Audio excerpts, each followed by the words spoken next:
Do you like comic books, video games, movies, and television? Are you way more interested in fictional superheroes than actual human beings or real life? Do you like listening to people discuss these topics for roughly an hour or two at a time? Well, if you liked when this asshole did it alone, you're gonna love me. This is the intro to our podcast, ain't it? What is up, everybody? Welcome back to the Bat in the Hat podcast, where we dive deep into all things nerd. My name is Din Djarin, and it is 2020. With me, as always, is Matt. Just Matt. What's up, Matt? Hey, hi, hello, welcome back to the show. It's 2020, yo. Yo. No, that's it. I ain't got bars. Oh. I have squares. That was funky fresh, though. It was pre-rehearsed. Yeah. you had it. Yeah. You're saying it in your car. I was excited. I was like, I haven't, hey, this is Matt. And then like, say something witty. Well, so let me tell you, like, how genuinely excited. Like, I'll tell you guys off the bat, me and Matt are both pretty tired right now, but it's not only have we been on this hiatus for like a month and a half now, however long that has sucked. It's been since last year. It's been, yeah, but it's been awful because we keep talking every time we text. It's like, dude, we need to do, because we're working on YouTube, we're working on stuff that we're trying to get together, so we took a little break, but we kept saying, like, I want to record an episode. I'm tired of not doing the pod. And not only are we back doing the podcast, it's 2020. It's the first show of the year. We're recording this on New Year's, January 1st. It is going to be up on the 3rd. Yeah, I need to clarify, too, when I said it's been since last year. Right. That was comic gold, and you didn't even that was like react. But you so also, I want you to make sure you understood the joke. No, for sure. But Okay. you also know I'm way more in love with the sound of my own voice than anything you have to say. I respect that. For you being Yeah. a person that I don't value very high, I do respect that. I go ahead. really like hearing myself talk. But guys, welcome back. If you're new to listening, thank you so much for checking us out. If you're returning, like so many of our awesome audience members, thank you so much for coming back. 2020. Matt, do you have anything of note to like throw, like what 2020 is gonna look like for you? 2020 for me. Nope. I'm trying to think like in our realm of discussion. Super anticlimactic. Matt just started a new job cleaning.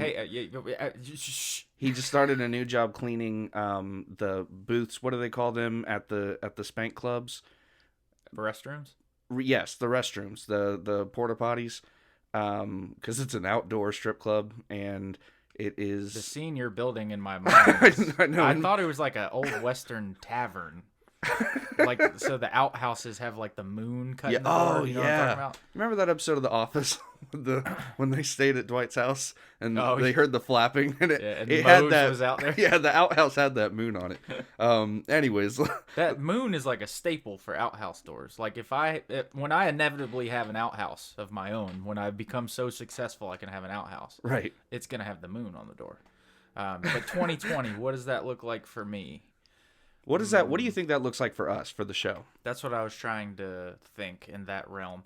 Let's see, 2020, there's a lot of good movies coming out, potentially. Yes, potentially. Good Marvel TV shows coming out. It's funny because when you asked, like, hey, what's coming in 2020, my mind immediately was like, I wish it was 2021, honestly. There's a lot more. There's a lot better stuff coming out in 2021. Yeah, when they said Witcher wasn't coming back till 2021, I was like, oh, this is going to be a long year. Well, what 2020 looks like to me for the Bat in the Hat is we have, by the end of this month, by the end of January, we will have our first official YouTube video up. We've started advertising in other places, guys. Check us out on, we're advertising on, not advertising, but I guess we're putting up promo videos and stuff on TikTok. Follow us at Bat Hat Pod on TikTok. We're, of course, on Twitter at Bat Hat Official, Facebook.com/Bat Hat Official, and then Instagram's going to be coming up soon because we have neglected the crap out of Instagram. Yeah, that's what's our Instagram handle? Don't worry about it right now. It's going to get revamped. So we're going to be redoing all that. But yeah, YouTube's going to be coming up by the end of this month, and we are going to be bringing on some special guests here soon. People that I've been talking to and like really great. Yeah, Tom Cruise. THOMCREWS. Tom Cruise.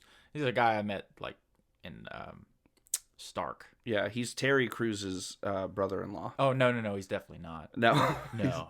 Fair enough. But Tom Cruise. Yeah, 2020 is going to be a good year. I don't have a full picture painted of it, but there's a lot of exciting stuff we're working on right now. And good news is it is the first day of 2020, so yeah, you have tons of time to paint your picture. Again, like just thank you guys, everybody who's followed us, because we did a whole year. We started in January of, or I started in January. You came on very shortly after, but this podcast has been going strong for a year. Yep. Very inconsistently, but we hope to really take it up a notch going forward, and I'm pumped, man. Do you want to jump into the news, or do you have anything else you want to say? Nah, I think that covers it, man. I'm ready to go. I'm excited. The first bit of news that I'm really excited about is we got a lot of rumor speculation about Robert Pattinson, his bat suit, the new bat suit that's going to be used for the movie.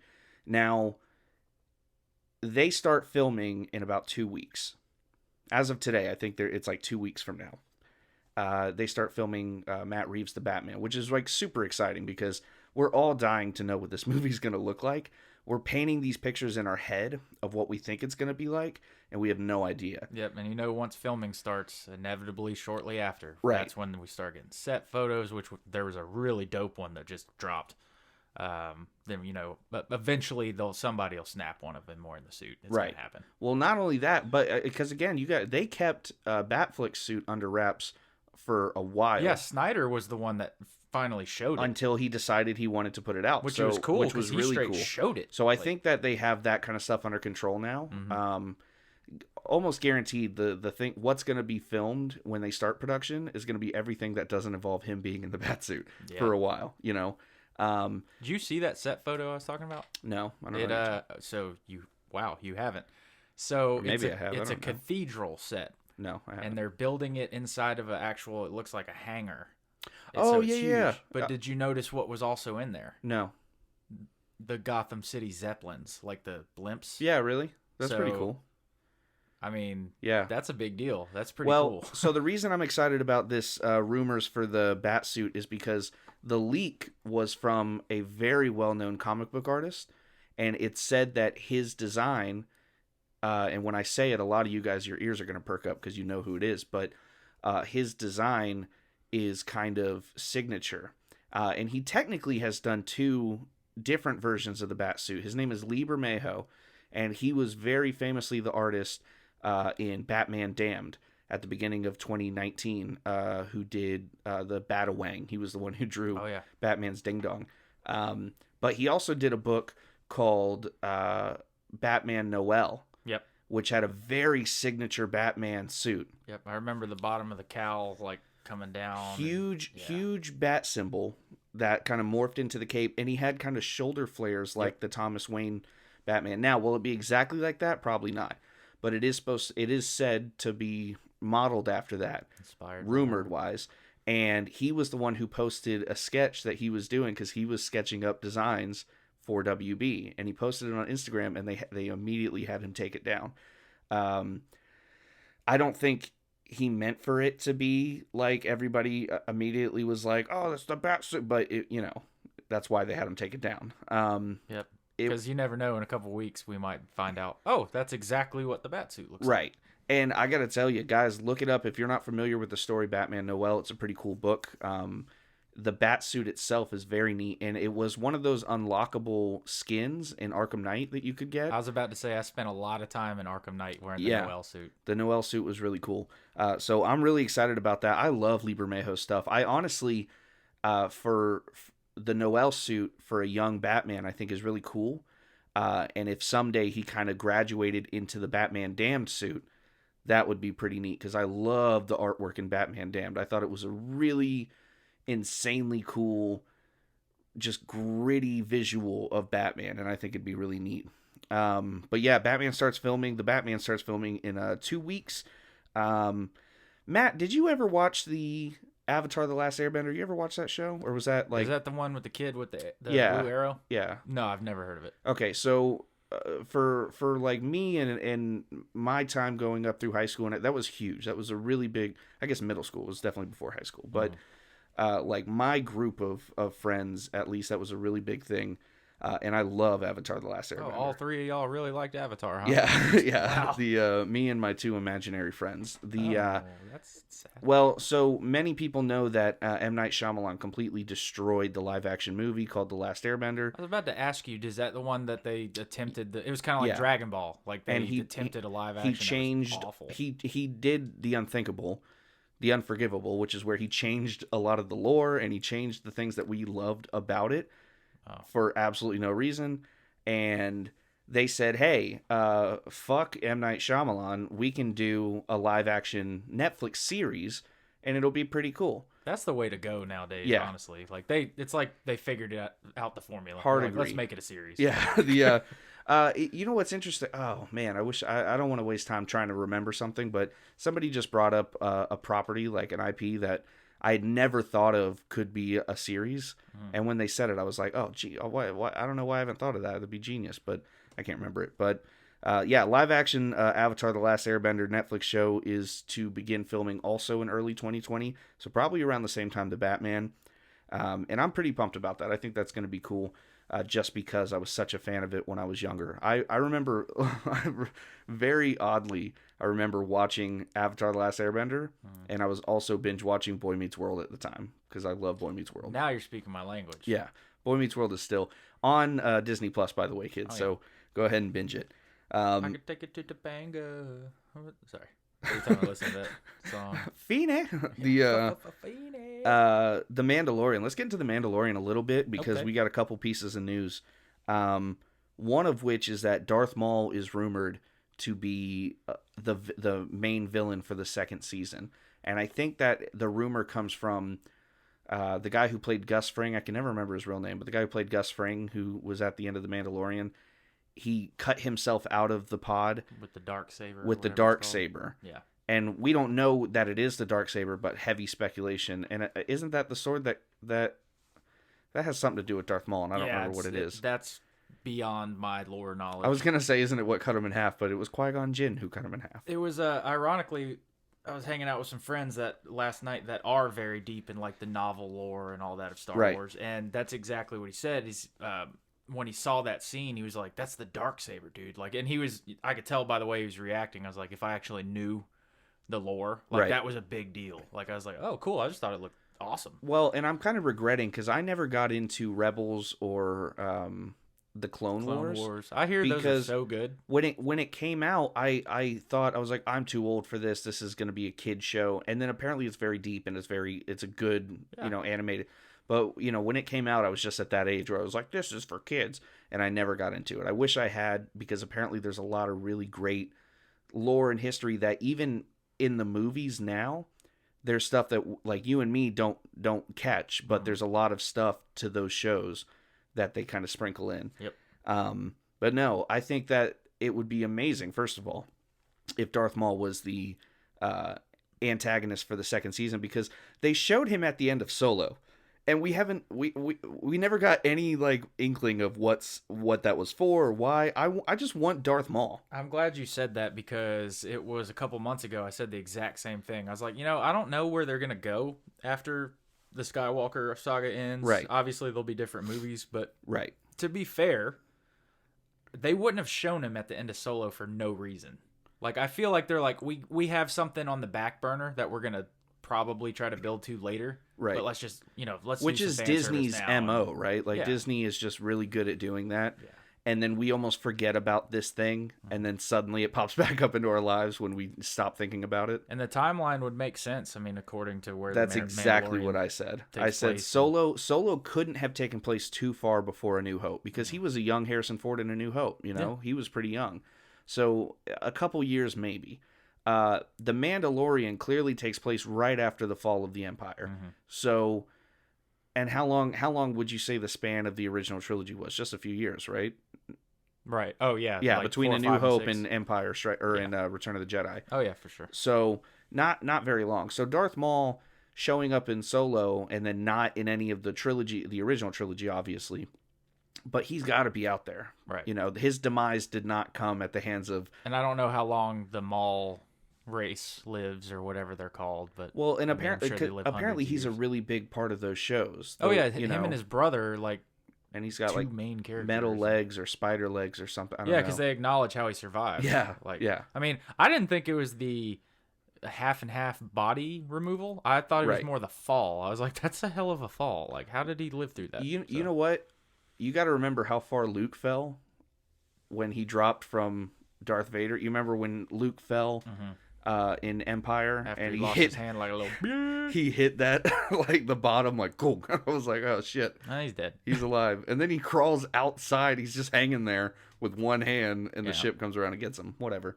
The Star Wars only makes sense because we love it. We don't know how gravity works out there on Tatooine and things like that. So maybe it didn't hurt as much. But let me take a quick moment to ask, because we only have like 2 more pieces of news, and I want to kill 2 birds with 1 stone. You had said some super interesting shit about the Mandalorian and your views on the Mandalorian. I would love to get into that now if you could reshare Absolutely. how you feel about the Mandalorian. So like most everybody else, I've seen the whole season. Watched 8 it every episodes. week. It's a good show. Like, I like watching it. Right. I love the character. I love the idea. John Right. Favreau, like everything he Oh, touches. it's enjoyable for sure. Yeah, like It's everything got a he super touches good nowadays. aesthetic, if anything. Yeah, it's very. What'd you call it? Spaghetti western. Yeah, spaghetti, which they had said before. Or I mean, not like directly quoting you, but No, yeah, what you but mentioned. that's how I see it. So here was my deal, and I was talking to somebody recently, and they were saying, "Oh, The Mandalorian was way better than The Witcher," and blah blah blah. And I was like, "Look, dude, that's cool. Everybody got an opinion. They're both good shows. They're different. Right. Whatever." So you That has to clearly be like The pure Mandalorian better. bias, because I've never heard anyone say like one was better than the other. Well, and then I said, "So you must not like story." And he was like, "What?" And I was like, "Think back on The Mandalorian season 1." I was like, "What was the point? What was the primary objective? Right. What happened? What did he do?" And I said, "And don't say Baby Yoda." And he was like, "Well, they went in space and stuff." And I was like, "Look, man, they didn't build to anything. It's episodic show. Like, and you had a good point where you said it's like, what wacky adventure can we go on today?" Right, yeah, and that's a super good way to describe episodic, and it's.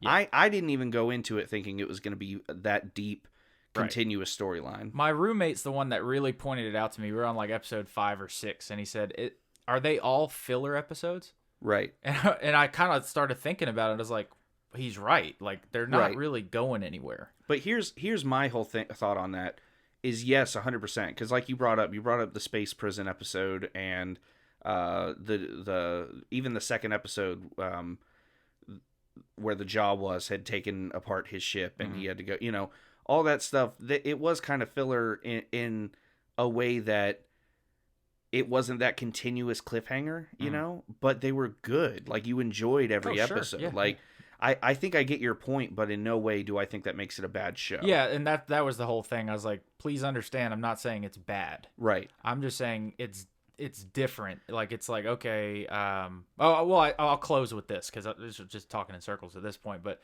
like I told you, I felt like they finally built towards something in like the last 2 episodes. Something to look forward to. Yes, like I feel like going forward, there could potentially be a main villain, Right. things like that. So, did I love the show? Yeah, in many ways I did. And looking forward to seeing more. of it. Yeah, I'm excited for season 2, and I can totally see where you're coming from. Yeah. I think we all got, or at least most of us, got swept up in the Baby Yoda phenomena. Sure. I think that, and again, I love it. It's one of the few things that has taken off that has gotten really popular that I'm not instantly sick of. I genuinely think it's a cute idea, and it's just genius marketing for the show. And they added an element to a pre-existing element that we already loved, which was Yoda itself. Genius shit, in my opinion. But wait till next season when he starts like saying words and people right, lose and their mind. and then that idea that we can now maybe grow with this foundling. We're gonna grow to. We're gonna grow with Baby Yoda. Oh yeah. Gosh, A plus. Thank you so much. I'll So see you next week. So, a really cool piece of news: Marvel is apparently eyeing Daniel Radcliffe for the role of Moon Knight, and I don't know how anyone feel. I really haven't asked anybody how they feel about this. I love the idea because I love kind of wacky casting, or like I love the idea of an actor who we know is at least a good actor that doing something that I would never have chosen him myself for. I think that's an interesting concept. I will say, if you watch the movie Swiss Army Man,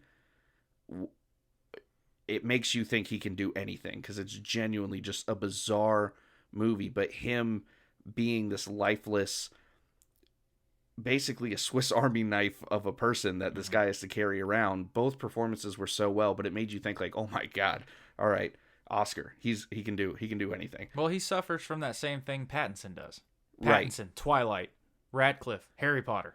And then people are like, that's all I know them from, so that's all they can do. So many of us have given like Emma Watson the pass, right? Like she can do anything she wants now, and nobody go bat an eyelash at it. And then the Weasleys are just, I think they killed all of Rupert them. Grint, he just kind of backed out of acting. Yeah. He was like, I have things I want to do, and he put his money to good use, and it was cool, but he didn't want to continue heavily. He's been in other things, and I think he was in something this year, but he backed out of acting. And so we saw Radcliffe and he's been in other things, so he's definitely been getting more of a pass than Pattinson, because Pattinson was so indie.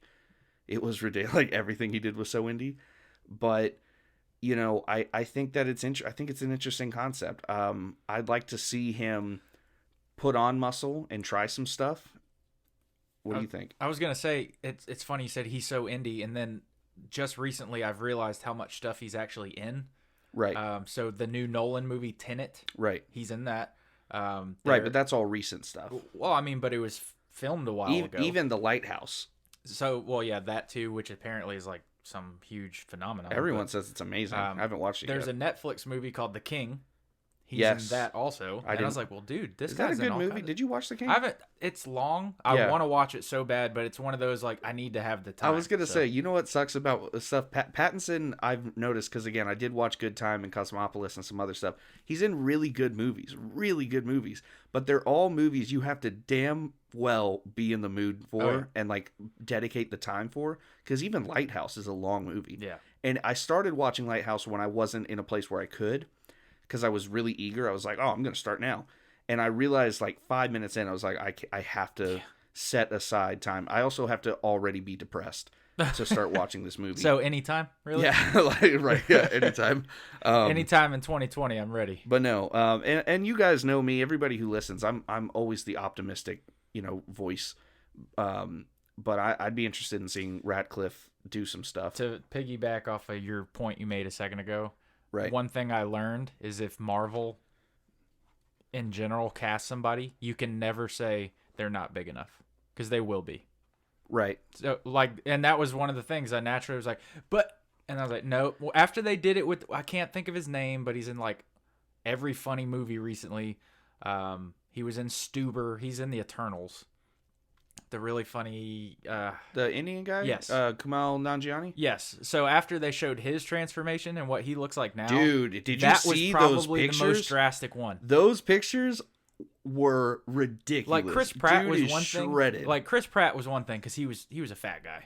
Right, It is yeah. what it is, and they turned him into a bulk freaking monster. To be fair, he also got a taste of that before Marvel, because he did Zero Dark 30, and that's true. He got shredded for Zero but Dark 30. This one, yes. for Well, in Kumail Nanjiani had always said he made all these remarks way before he got cast, and I was watching a Conan clip from a couple years ago, and he said, if I ever really want to get in shape, I'll just be in a Marvel movie. Yep. And he said the best workout plan is the Marvel workout plan, because they. And he said something, it was really interesting when he was talking about it. He said everybody talks about how they want to get in that shape, and it may sound bleak because it's not necessarily true, but he said the average person cannot do it, because when you go into the Marvel films, the way they get that shredded is all these personal trainers, they're literally paid to go work out. Oh, yeah. They're getting paid for the prep. They have all their meals made and prepped for them for free, because they're not paying for all that stuff. Yep. And it literally is, their whole life is being dictated now by health and fitness. And the people who can do that are people who now run health and fitness YouTube channels and they dedicate their lives, but the average person just can't get there. Yeah, I read that interview where he's like, he basically said if I didn't get cast in this role, Right. he goes, I don't know if I would have done it like on my own. And he goes, but I will tell you, I wouldn't have been able to do it. Like you just said, he's like, it's impossible. Right. And just like you had mentioned, he was like, the fact I'm getting paid to do just this and everything's taken care of for me, he goes, that's how I did it. And he's like, and I probably wouldn't ever do it again. Yeah. So again, I'd be interested. I just want to see Moon Knight in general. So I'd be interested in whatever they do with Radcliffe. But so here's a really cool, another rumor. And I love talking about rumors because it's a rumor. So if we're wrong, who cares? But it's fun to think about, fun to speculate about. And this one's really fun. I am so sick, and I've been sick, and I'm tired of hearing about the Snyder Cut for Justice League. However, there is now apparently big speculation that when HBO Max launches, they have been secretly putting money into finishing the last bit of the Snyder Cut that he's needed to do, because it was mostly done. Mm-hmm. They have secretly been finishing that movie, and it will premiere on HBO Max. I've heard that the rumor that would be a good idea, where they were like, they have the ability to do it, and he's like, look, I think it would drive so much business and blah blah blah. Right. But I also heard another one where I forget who it was. It was like somebody involved in the movie, and he's like, yeah, of course it exists. It's real. He's like, but you have to realize what you'll see. There's a lot of stuff that's not finished CGI. Right. And so, yes, they would have to dump a lot of money into finishing it. Right. But at the same time, the guy goes, but I think the people want it so much they can take it. They're like, look, they'll fill in the gaps. Like, if it's unfinished CGI, and he's like, and some of this stuff's just storyboard. Right. So that'd be a lot of work. I highly doubt they'll finish it. They would have to finish it without any of the actors. Yeah, they would have filming. To do some silly stuff. It would have to be just. But again, from what Momoa and Snyder had said, it was like 98% done. It was like done. There was not a lot of it left. So a few minor changes and some money thrown at it by HBO and by Warner Brothers. I don't know. I don't think it's impossible. If it ever comes out and it's not 180 degrees a different movie. Yes, I'm gonna be like, what was the point? They say it is. If it just comes out and it's the same movie with a couple different scenes and like certain things are different colors, right. I'm gonna be like, okay. In Momoa we trust. Jeffrey Dean Morgan, this was really cool. He kind of teased the return of the comedian in Watchmen because he did an Instagram post wearing the comedian's domino mask, and he had like a caption that was like #2020 or something like that. And a lot of people are saying like, oh, he was just goofing around because it's New Year's and blah, blah, blah. But, The Watchmen, which I'm ashamed to say I haven't watched yet because I love The Watchmen and I love Doomsday Clock that we're going to talk about at the end of the episode. But it's a smash hit, man. Everybody the consensus is that it's amazing and it really touches on real subject matter. If they brought the comedian back, gosh, I can't imagine how many people would just flock to watching season 2. Yeah, I've heard nothing but how fantastic it is. Right. And, to tell you the truth, when they announced the show, I was all excited. Until I learned it wasn't what I thought it was. I thought it was a series that was based on like the same group of characters and events from the movie and the graphic novel. So I was like, oh, cool. They're just doing it in a series. That's awesome. Right. When I realized it had really nothing to do with them, and it's after, right?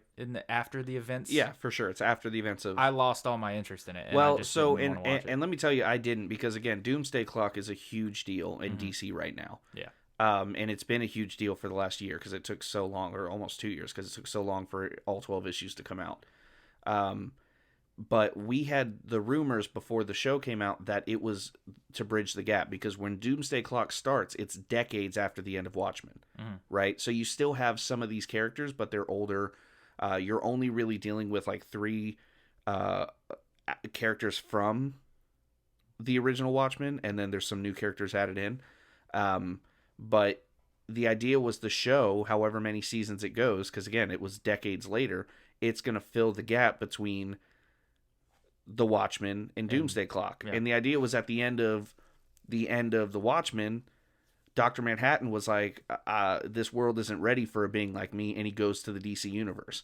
So that's kind of huge for nerds like me, and a lot of people are like, oh, it was a lie, the show doesn't, but we have a lot of seasons to play with. Who knows what they're going to do? Right. And Spoiler alert for Doomsday Clock, the comedian gets brought back in that. So if he does get brought back in the show, that's kind of a good signifier that he might it might actually be that bridge that we're thinking of. I actually remember the moment when I saw the trailer where I lost my interest. It was when I realized it was after the events of Watchmen, and apparently there's like a Rorschach cult. And yes, I was like, this is stupid.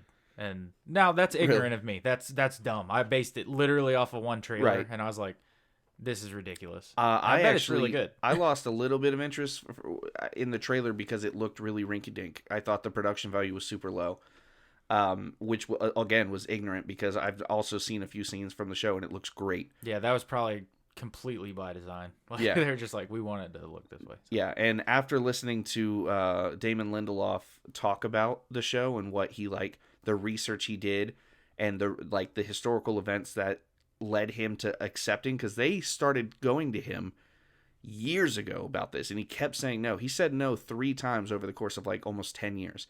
I don't want to do this. And then finally he had done some research on this event, which is a big mainstay in the show, and it's a massacre. And he said, you know what? Yeah, we're gonna include a little bit of actual history, and we're gonna include, and I'm gonna do this, and it's gonna be awesome. And he said his main thing was I didn't want to tell a story that Alan Moore didn't want me to tell. Right. But yeah, I'm definitely excited to watch The Watchmen. I think I'm going to do it's that over on my next... now, right? Yeah, it's over now, so I'm going to binge it on my next days off. Yeah, I kind of made that decision, which I think a lot of people do with shows nowadays, where it's like, I didn't start when it came out. Let me just wait for it to end so I can watch for it sure. all. So. And then the last bit of news is New Mutants, that movie that was made in 2016. Not only finally has a set release date for April 3rd of this in the theaters and not just on Disney Plus, which is amazing, but people are excited because the original director has said that they've reverted back to using his original horror movie. They didn't Disneyfy it. So that one of the big delays was Disney coming in and making and wanting to make changes, and he's saying this, that, and the other, and they finally settled down and were like, no, make the horror movie you wanted to, make New Mutants. And it was finished for a while, but they were doing a lot of post work. And they said it's finally where they want it to be. It's finally at a good place. April 3rd, 2020 hits the big screen. That's funny you said that, because literally last night I looked at my roommate and I said, hey, that New Mutants movie is finally coming out. And he's like, oh, yeah. And I was like, well, the funny part is think about this. So Anya Taylor-Joy, I think is her name, the chick from... Sure. You know what I'm talking about? She's in it. I know who you're talking about. Anyway, so I said, and he was like, well, that was done a while back, right? And I was like, think about this. I'm pretty sure they filmed that back when Split came out. Right. And she's already been in Glass, which is the sequel to Split that's already been out for like a year. Right. And then I was like, just imagine everybody who was popular at that time. Game of Thrones is over. Right. Arya Stark's in it.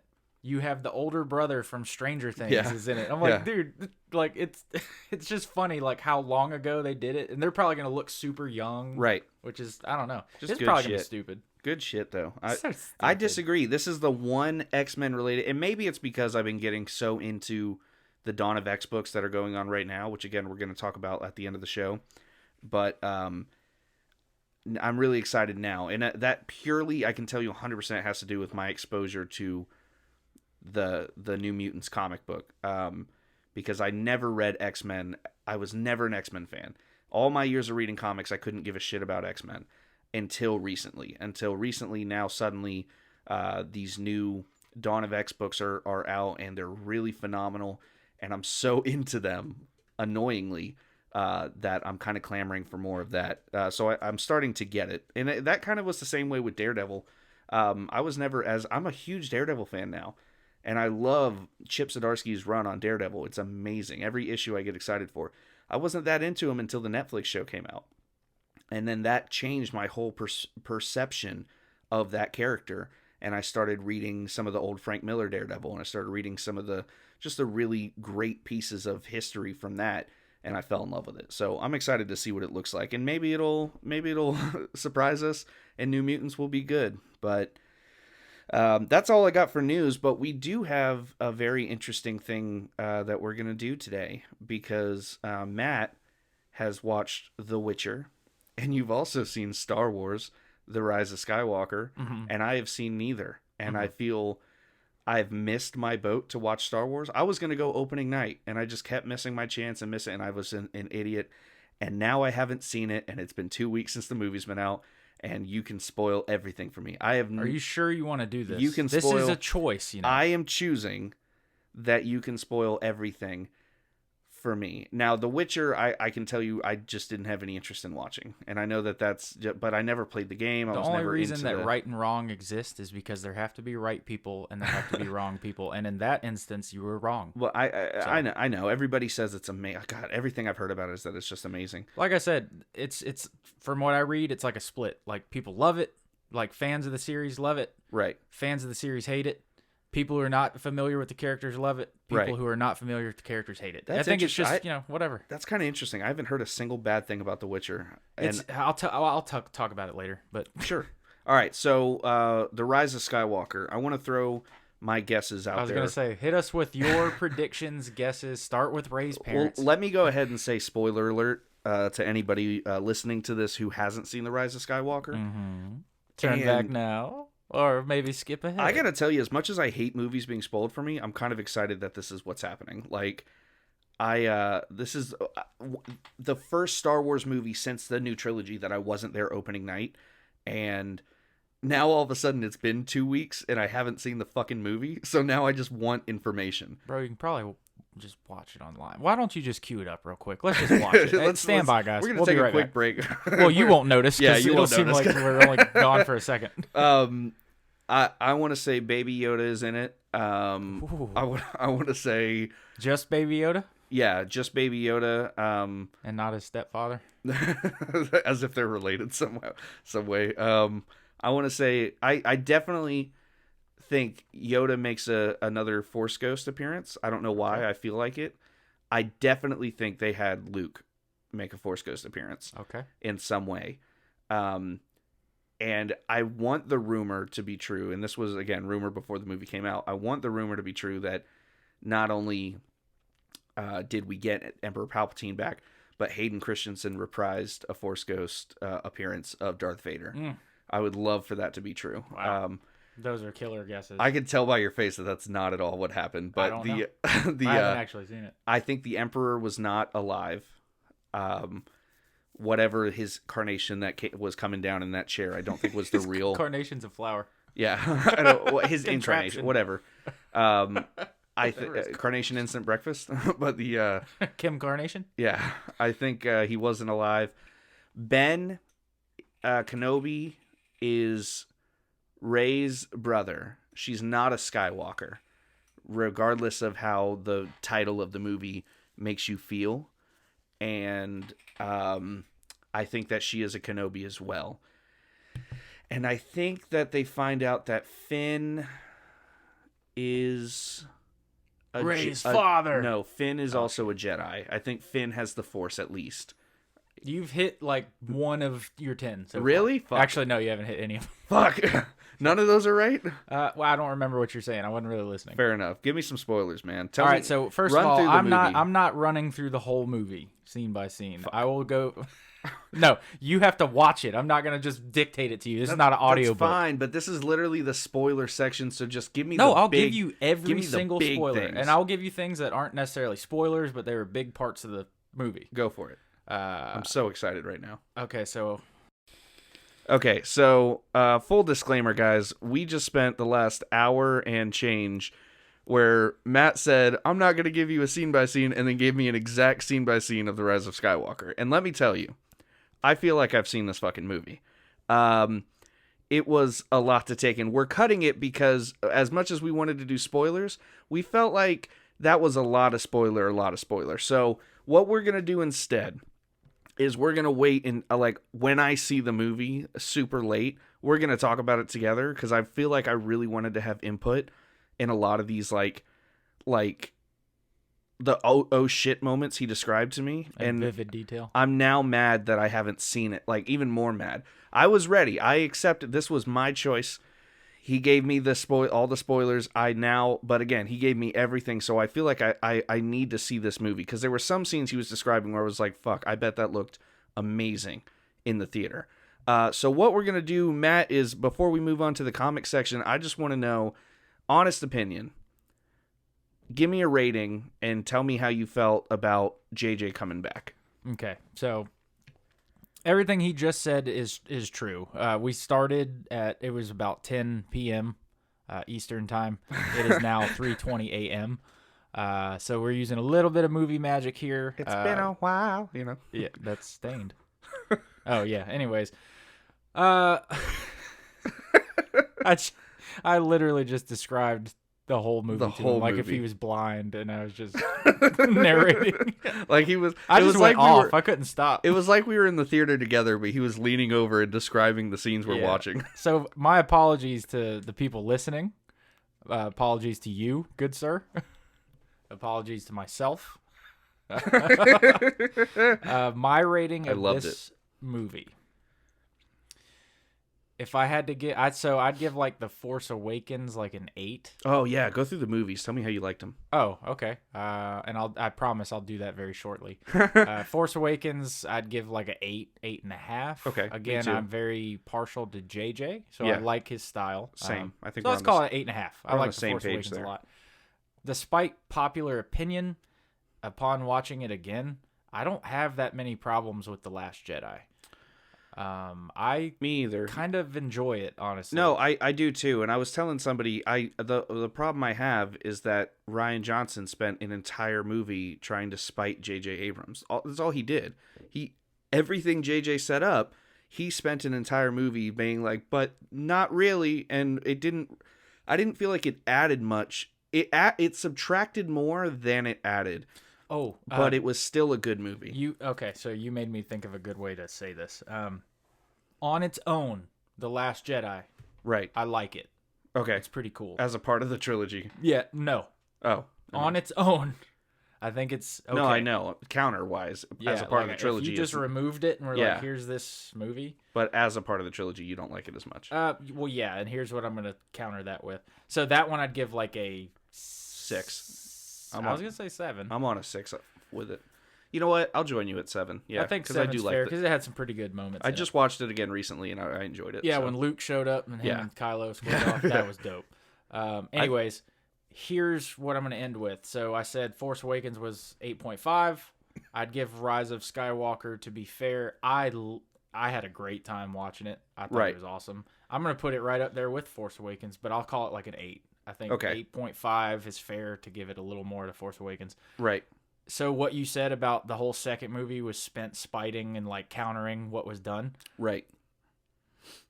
By like no choice of his own, JJ had to spend a little bit of time reestablishing. So Yeah. it was like, oh, we're back to where we Yeah, were from yeah. the first one. And that's you actually feel that when you watch it. Yeah. You're like, oh, it's like we went away from where we were for a whole movie. Now we're back. What a fuck ton of money to spend on a trilogy just to have that happen and for us to feel that. I mean, you know. If they would have just let Abrams do all three, Yeah. at least continuity wise and feel wise, it would have just been a much overall better trilogy. I think the beginning and the end of the trilogy was good. I feel like had a lot of fun. regardless of how people feel about Abrams, because I know there's a lot of people out there who don't like JJ as much that's as like fine, I 'cause- do. Yeah. Oh, 'cause- remember what I said in our segment that is now lost forever in podcast purgatory?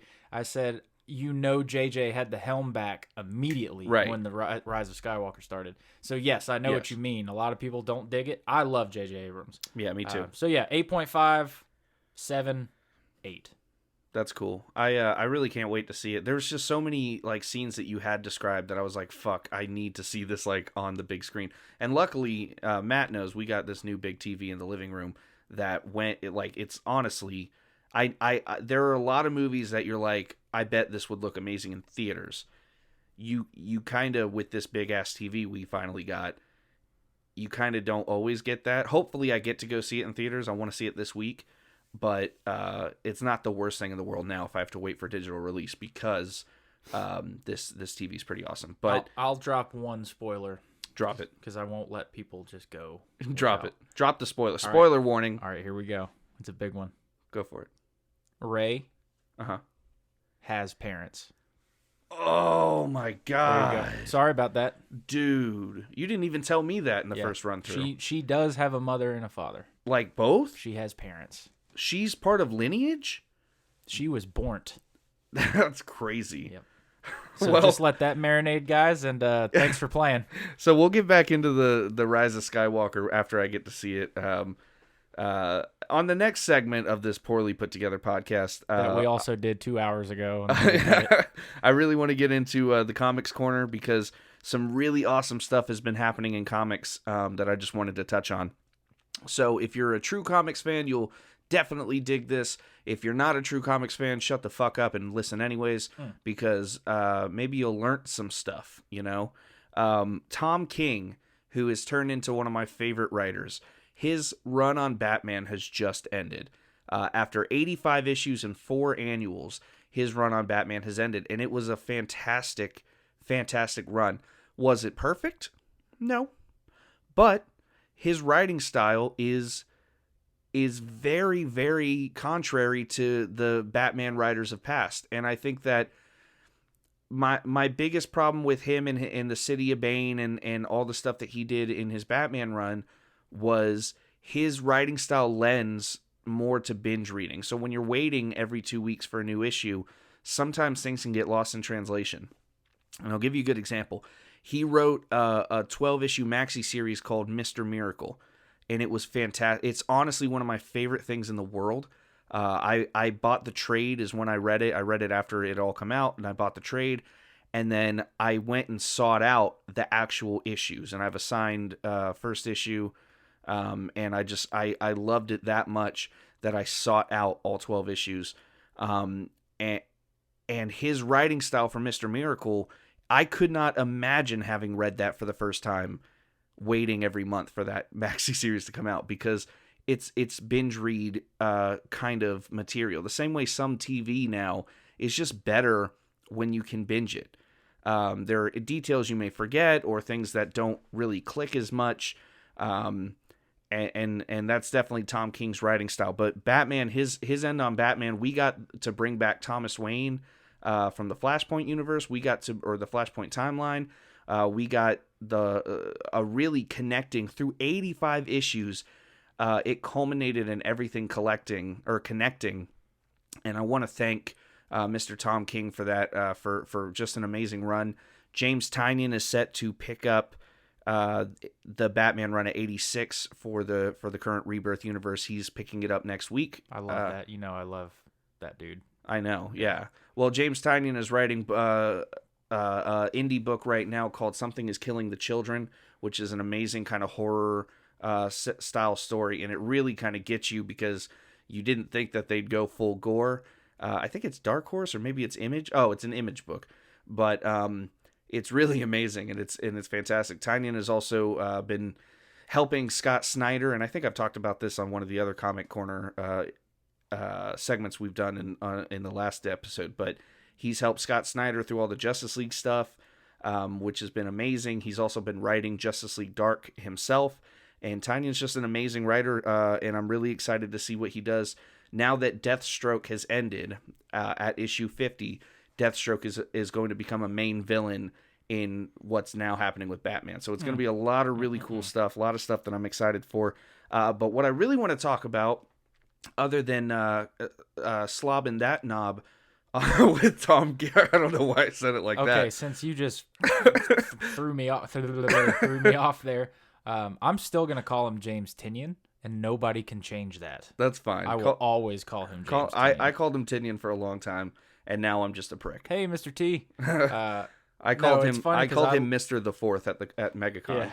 Yeah, I just still laugh because I love him mostly because of a series that you didn't even really like, what? Red Hood and the Outlaws from the New 52. Oh, I didn't hate it at all. I thought I didn't like Starfire in that series. I didn't like the idea that she couldn't even remember Dick because her species was so. That's funny that you're talking about a person, but it's just like she couldn't remember Dick. she couldn't remember Dick Grayson because like her species is like we all look the same and we're not important enough. And I don't know. I didn't like that, but I wanted to talk about Doomsday Clock. Doomsday Clock finally, after 2 years, has ended another maxi series 12 issue that honestly ended, and it was amazing. And I stayed up till 4 a.m. binge reading all 12 issues again. And you want to talk about a book that connected the Watchmen and the DC universe, and then explained all the timelines and how Dr. Manhattan actually was the cause of the New 52, and how he had shifted Superman's timeline, and just everything he had done. Guys, if you are not even super into reading comics on a regular basis, but you are a fan of the Watchmen, you're a fan of DC Comics, go pick up the trade when it comes out of Doomsday Clock, because oh my gosh, it was amazing. I love everything about it. I think that DC's been working really hard to kind of be like, hey, I know we've restarted our continuity and maybe done a lot of things with these crises that people don't understand. Let's clean it up, and they did. They cleaned it up super well. Absolutely loved it. The reason you guys may be like, hey, on the promos for this episode, they had like Nightwing, and they talked about Nightwing, and we haven't heard anything about Nightwing. I don't have a lot to talk about. I do have Nightwing stuff, but I really just wanted to show that T-shirt that said I love Dick, and it was his domino mask in the heart. Yeah, I figured right when I saw it, I was like, he has nothing to add about Nightwing. I do have a little bit to add, because there's something going on with Nightwing in his current series.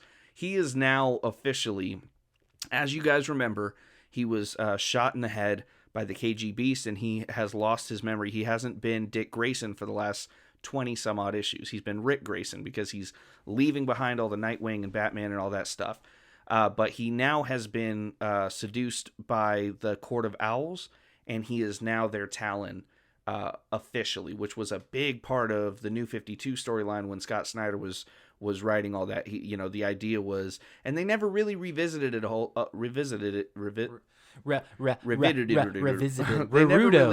Rarudo. They never really came back to it, other than like they pulled out one of his teeth and it had the sigil of the Court of Owls and stuff. But he's now the official Talon, and I think that is going to be a huge storyline coming up. That's pretty sick, actually. I'm not gonna lie. On the Marvel side of things, Absolute Carnage finally ended. And I got to tell you, I like Donny Cates a lot. I like his Venom run. I like things that he does. I think he's a crybaby on Twitter, and he's like a young Rob Liefeld who just focuses on anything negative, and he just has to he doesn't talk to the fans who are being positive to him. He only talks to the people who are shit-talking him, and he's just like kind of being a little bitch on social media. But I think he's a fantastic writer, and Absolute Carnage, man, it was a cool idea, but they kept stretching it out, and it all the tie-ins, it should have been a quick 5-issue story, because you're reading all these tie-ins, and like 12 issues later, you're like, nothing has happened. Nothing of note has happened that I give a shit. And that's like kind of, well, that's kind of like, yeah, except this is one main focal story, you know what I mean? And that's kind of Marvel's MO. We've talked about it. Marvel is like, oh, we have no reason to stretch this out other than to sell more things, and it's more of a dollar sign kind of hunt. So, question for you, and guys, just to give you some quick context,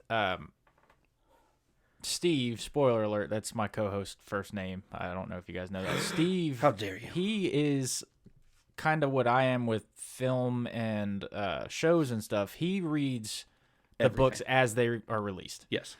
I like to wait for the trades. Right. I read them, I do, but I'm the guy that reads them like a year later. Yeah, you're definitely a trade reader. I just like collecting the trades. Anyways, here's what I was going to say.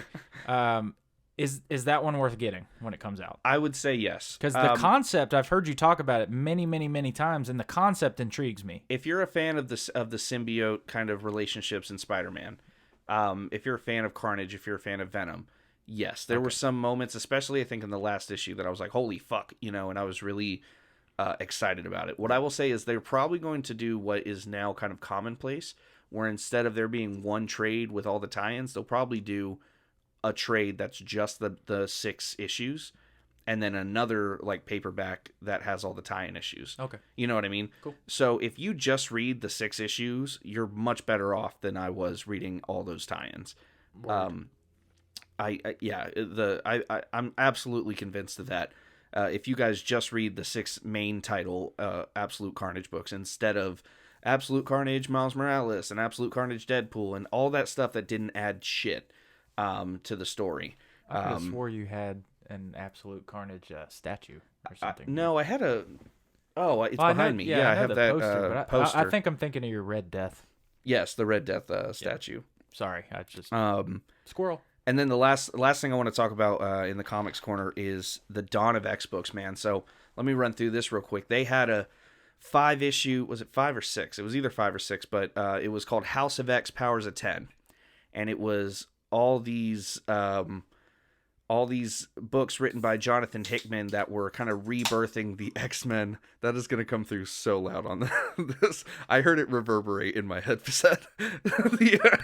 I really want this cherry Pepsi, dude. I was about to Sorry. say, yeah, like he was like, Mind your business. He brought soda in earlier, and he was like, "Do you think they'll hear me opening up this soda on the show?" And I was like, "Probably," but he turned off his mic and he like turned around to like hide the sound of him opening this, and it just Bet they didn't hear it. it was so futile. Okay, well, I was trying. It was great though. But so yeah, Jonathan Hickman wrote these books, and it was kind of rebirthing the idea of it wasn't restarting any continuity, but it was like, hey, what if I added a really great piece of lore for going forward? And I thought that was amazing. It did retcon Moira Taggart as being a mutant, and it kind of showed that now it's mutants versus everybody. Mutants versus everybody else. They now have their own paradise on a living island called Krakoa, where Apocalypse and the Hellfire Trading Club and Magneto, and it doesn't matter if they were villains, they are now Krakoan, and they're now mutant. Everybody lives as one. And they live in great synergy. They work together great, but from those books spawned the Dawn of X books, which is New Mutants, Fallen Angels, X-Force, X-Men, and then like 2 others that I can't fucking remember what they were. And then we have Wolverine and Cable coming out this year.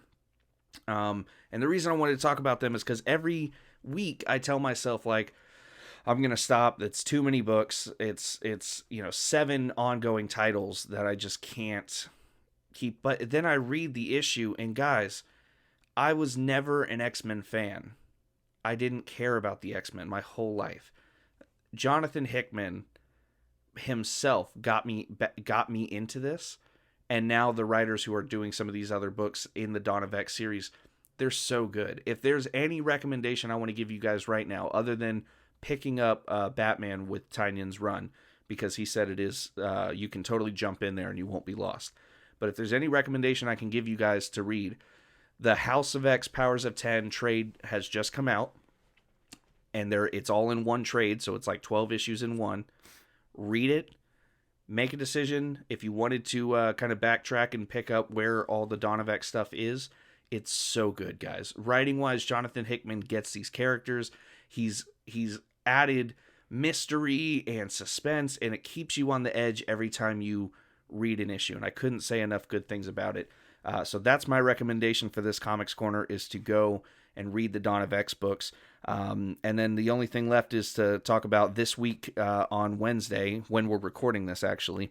It was a pretty light week comic-wise. We had Action Comics 1018 come out. Joker Harley Criminal Sanity #2 just came out, which is a really awesome Joker Harley Quinn Black Label book. Chip Zdarsky's Daredevil #16 came out this week, and I've talked about Chip Zdarsky's Daredevil run on this show and how obsessed I am with it. If there's any writer who just gets the character he's writing about, it's Zdarsky and Daredevil. I mean, he perfectly, Foggy, Elektra, Daredevil, Matt Murdock himself, Kingpin, he gets these characters, and you can tell he's a fan. He's also funny as shit, because he just got banned from Twitter because he put a picture of his bare ass as his like banner picture, and he got temporarily banned from Twitter. And he's a really funny guy, but a phenomenal writer. Hawkeye Freefall #1, it's the new Hawkeye series, just started this week. Doctor Doom #4, which is I think it was supposed to be a mini-series, but it seems like it's going to be ongoing. Doctor Doom #4. So far, Doctor Doom's been a cool series. Interesting. I'll talk about it more kind of in the future. I picked up this book because I wanted to learn more about Doctor Doom. Yeah, that's immediately what I was saying. Is it like a origin type No, thing? it's not. It's really interesting because again, and I still don't give a shit about the Fantastic Four. I've always liked Doom though. I'm with you on that, but I Right, like but the I've never Fantastic Four. cared. So I never knew a whole lot about Doom, but I picked it up like, hey, I want to learn more about Doctor Doom. So it starts, and it's modern. There's no backtracking. It's not an origin. He basically is. They created this space project on the moon that could open up like black hole energy, and it's for a renewable energy source. And he says, "Don't do it. It's a bad idea. I'm telling you guys now. You're gonna fuck something up." Which we know that this dude typically is super brilliant. So it gets attacked and sabotaged, and a lot of people die. And whoever did it set up Doom. They like were waving Latveria. I think it's Latveria. They're waving Latveria's flag, and they're basically saying, "Oh, Doom sent us to do," and it wasn't him. So he gets framed, and like all the big Avengers come for him, and it's like this crazy. And then at the end of the second issue, he gets sniped through the head, hardcore murdered. And let me tell you, issue number 3, the reason I don't feel weird about spoiling this is, again, we're super early into this, but issue number 3, he's in hell, and that's just how it starts, and he takes on Mephisto like it's nothing. Mephisto, who obviously is the devil in the Marvel Universe, he grabs him by the throat and is like, "You will put me back on Earth," and Mephisto's like, and it was just one of the most badass, because Mephisto's scary, dude. He's a real character. He is a stout Doctor Strange villain because he usually does not. Well, not exclusively Doctor Strange, in but the comics, every time he fights Doctor because again, Strange, he was big in Punisher and he was big in other things, but Ghost Rider especially. But I was laughing because I was like, oh, "Damn, I guess it really was a miniseries." Yes, two issues in. No, yeah, he. I mean, it's been a really cool. But Doctor Doom's been good. Punisher Soviet is being written by Garth Ennis, who wrote The Boys. Is this like Red Sun? No, but it is like the people he's going after are Soviets. Oh, okay. It's not like it's a Soviet. No. It's okay. Him, and it's really cool. This one is a mini. It's only 5 issues, I think. But it is it's pretty cool because it's very Frank Castle. It's very I don't think it's as good as Rosenberg's run that just ended, his second run that just ended, but it's pretty cool. And then 2 big number 1s just came out. Donny Cates, who writes Venom and all that Absolute Carnage stuff, he just started his Thor number 1, just came out this week. People are pretty excited about it. I'm not a Thor fan in the comics. I can't read that ye old speak. Yeah, that Nordic. It annoys the shit out of me. I can't read it. It's awful. Because even the font is like. Yeah, even the font is always like squiggly. And but if you're a Thor fan, man, like go pick it up. It's in comic stores now. And Star Wars number 1 now. Star Wars, they just ended a run. And basically the idea is the first run, which was 80 something issues or maybe less, I can't remember to be honest, it took place between A New Hope and Empire. This run now takes place directly after Empire, and it's going to be between Empire and Return of the Jedi. So these comic runs are filler, like what they've been up to between the movies. I feel like those little gaps are just so rich for people to introduce just great stories. And again, just a lot of good lore. And I'll tell you one thing, since Disney bought Star Wars and they've been kind of on this, the comics have been incredibly successful. All the Rise of Kylo Ren stuff and just everything that they've been doing, all the Resistance one-shot storylines that they've been doing have been really cool. But yeah, that's all the big books that came out this week. And the next week, guys, look out for Batman 86, like I said, by James Tynion. Amazing Spider-Man 37 is coming out. Immortal Hulk 29. I know that a lot of people are huge. Immortal Hulk is one of the best-selling books every time it comes out. It's a big story, and I just don't read it because I couldn't give a shit. That's so funny because I've never been interested in the Hulk. Ever. I know how biased we are, but I just don't. There's a lot of Marvel comics I just don't want to read. If it's not Spider-Man, I'm usually just like, eh. Well, in even Amazing Spider-Man, I'm thinking about dropping because it's gotten really stupid. It's yeah. That there's the J.J. Abrams Spider-Man that's out right now, and they're like 3 issues in. It's awesome, but it's gritty and it's dark and it's the stuff I like. Amazing Spider-Man has gotten really goofy. And all the 2099 stuff that they brought back, I just don't care. I've never cared for 2099. Yeah. Well, to be fair, I never really cared for Batman Beyond. So Wow. That's not just bias. Really? Yeah. I love Batman Beyond. Like I have nothing. Like I never watched all the episodes. Really? Of OG. Okay. I like Terry McGinnis as a character. I would suggest if you get the chance, binging it on the DC Universe app because it's honestly I've seen a good bit. It's I remember you were, and this isn't a joke, but you were probably too young when this happened. But I used to come home from like elementary school. Yeah, I'd have been elementary school on its actual run of Batman the Animated Series. right. And I literally remember when it ended, Mm-hmm. like for the first time, not reruns, and then the first episode of Batman Beyond came on. I remember watching the first episode of Batman Beyond. And I remember being like, Bruce Wayne's old, I'm out. Really? Yeah. Wow. You couldn't have been in elementary school when that happened because I was in elementary school when that happened. Then I was in college. Middle school. I was in a retirement. You would have been in middle school, but I was I was in Vietnam. That's interesting because I remember watching it on Kids WB, and it was the first episode. Me and my brother instantly were in love with it. That's just so crazy. I watched the animated series right. every day, and then when Batman Beyond came on, I was just you like, loved Bruce, and you immediately saw him as like being pushed to the side, and you probably were like, "Fuck this," you know. And then, of course, years later, I got the premise. I was like, Terry McGinnis, pretty badass. Yeah, Terry McGinnis and Will Friedle voiced him. Yeah, I mean, what a great, and he did such a great job. He didn't goofify it or anything. He really did a phenomenal. It's kind of like when Jensen did Jason Todd. Yeah, like, 100%. Just like, wow, 100% right. So anyway, sorry to interject. No, it's all good. Young Justice. I'm a big Young Justice fan of both the show. Me and Matt both love the show Young Justice. Oh yeah. Now this, the Young Justice books are, or at least the current run, very 190 billion% different than what you see. Like they're not the same. This is based off the original Young Justice team.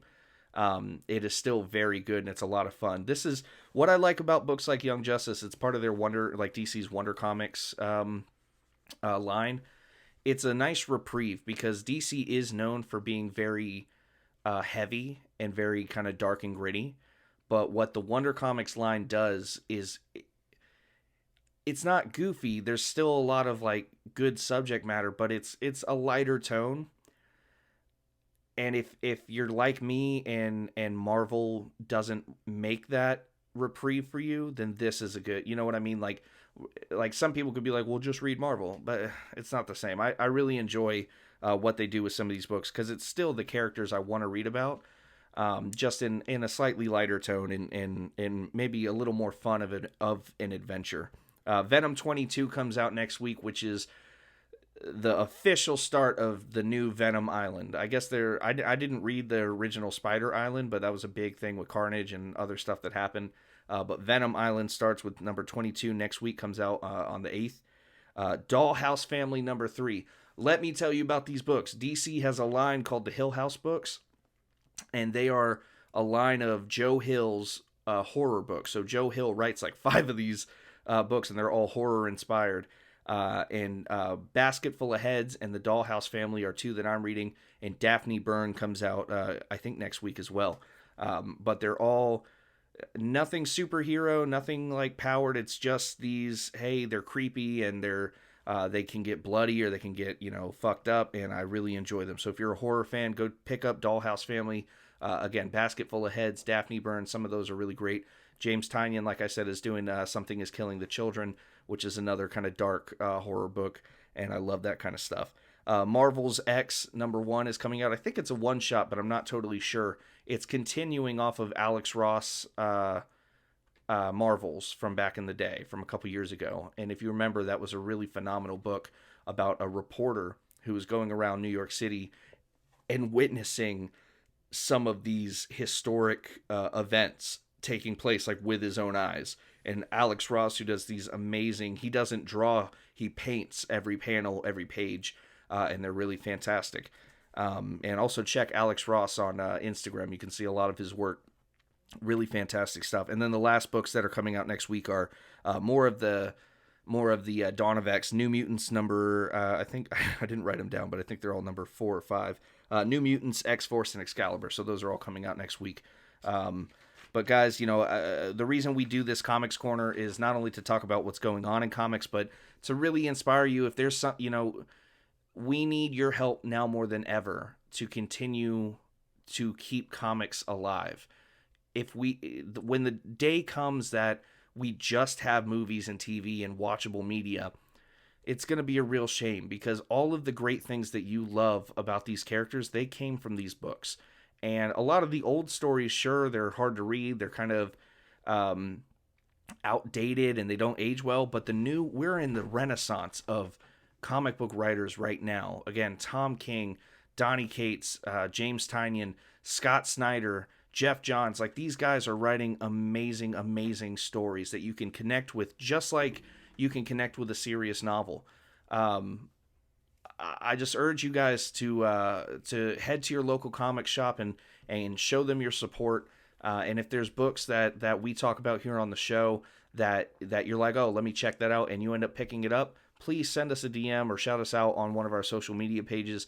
I would love to talk about that. I'd love to shout you guys out on the show, because that's what we're all about, getting people back into reading rather than just being fucking lazy and watching everything. Yeah, and let us know if you're going, because we might need you to pick something up for us. Yeah, if you're hitting the comic show, don't be rude. Yeah, like, I mean, I do it for you. If you want to pay off my layaway at Mythical Mountain, then yeah, power to you. God bless you all. We'd also like to say that we officially are not asking people to pay for things for us. We are not endorsed and or sponsored by any of these aforementioned comic shops, and we do not receive royalties for any purchases made by you or your family members. But if you are in Jacksonville, Florida, come check out Mythical Mountain. We're right in the Mandarin area on San Jose. Check us out. I'm down in St. Augustine at the Mythical Mountain St. Augustine store a couple times a week. But you can find me at Mythical Mountain all the time. I love to talk to you guys. People come in all the time and are like, I listen to your show. And I'm like, probably because you met me here before and I've handed you my card. And, Just look for the sassy, sexy bear with the beard, and you found Steve from the Bat in the Hat and just podcast. The dead, cold stare in his eye. Yeah. And then literally his coworkers will be like, why do we never see your co-host? Doesn't he like this stuff? And I'm like, yeah, but I use Amazon. So, because he's a shitty friend. And the DC app. But no, but for real, guys, thank you guys so much for listening once again. This is the 26th episode. I feel like we should have more episodes for having done this a whole year, but fuck it, whatever. That's basically bi-weekly schedule. And hey guys, look, real talk here.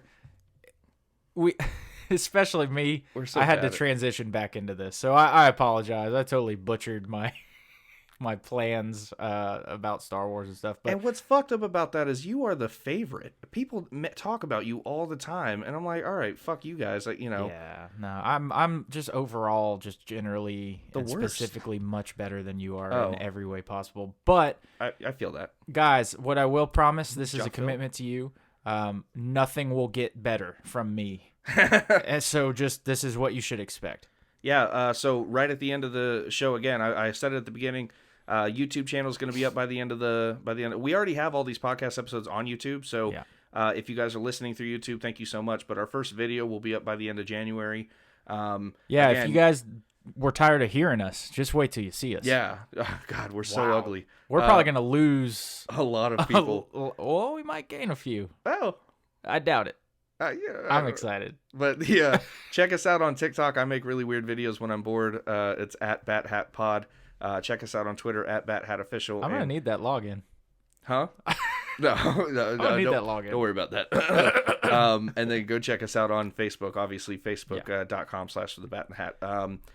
IG is in production. I'll have that up for you guys. We're missing out on a huge market in IG, and we really need to get back on that. But thank you guys so much. Matt, you got anything else to say? No, thanks, guys. I was really excited to do this today. I know you were too. I'm still glowing from it. I love it. Guys, we had some things in our personal lives that come up, and time gets shifted. But as Steve mentioned, what's that? Well, I said we're also the worst. We're not committed. But as Steve had mentioned, not to sound typical here, but 2020, new year, new us. Oh yeah, it's gonna be a big year for the Bat in the Hat. We're gonna hit it hard. So hide your girlfriends, hide your hide your wives. I don't know where I'm going with this.